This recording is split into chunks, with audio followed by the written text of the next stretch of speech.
guruhni aniqlash uchun bizga siliklonoviy zardoblar 3 xil usulda qon aniqlanadi. Standart zardob, siliklon zardob va perikreostin metod. Bizda mana sintetik zardob.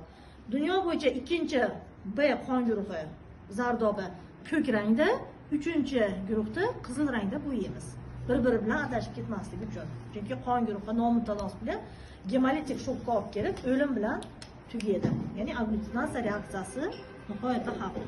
2 tomchi, 2-3 tomchidan siliklon zardobimizda ikkinchi anti B va anti A ni mana tomizamiz. Mana bu zardobimiz anti rezus zardobimiz. Ya'ni anti rezus D zardobimiz.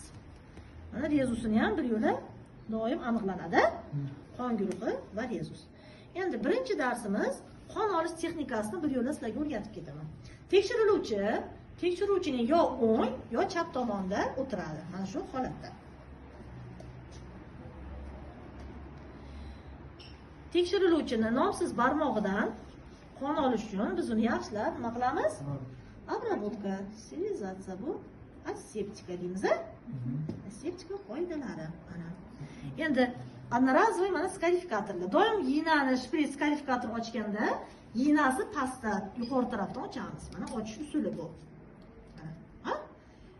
Olib, endi qo'limni diqqat bilan texnikamga qaranglar. Ikkita barmoq bilan qonni mana podushka hosil qiling, yostiqcha mana do'mbog'ini ham qattiq bosamiz. Bu qaysi kuch qonuni? Og'riq bu yoqqa ketadi, siqilganda kamroq mana. Ko'ryapsizmi? Tezlik bilan qo'limni oldim. Qon chiqdimi? Yo'q, bunda oqib ketgani yo'q. Akkuratni qon olish texnikasi deydi buni. Endi mana birinchi qon tomchini doim artvoramiz. Sabab jarohatlangan eritrotsitlarni olib tashlash. Gemolizlanadi bu mexanik, kimyoviy va biologik gemoliz turlari. Endi ikkita barmog'imni bo'sh qo'yib qo'yinglar. Mana ikkita qo'lini orqasiga qo'ydim va bosh barmog'im bilan tirnoq ustiga vertikal holatga olib kelib, mana chiroyli o'tiribman, qulay holatda. Mana qonidan tegizman. Ko'rdingizmi? Mana shu usul orqali mana. Mana shuni aytamizki, bu chiroyli qon olish texnikasi. Ikkinchi qiladigan ishimiz mana nakonechnikda, ya'ni uchlikda mana bu holatda dozatni ushlaymiz. Va dozatni mana havosini chiqarib 45 gradusda ko'piklantirmay chiroyli qilib mana tortdik. Va 11 nisbatda qon tomchisidan tomizamiz. 1, 2 va rezusga ana. Va nakonechnikda gipoxlor eritmasiga tashlab sterilizatsiya.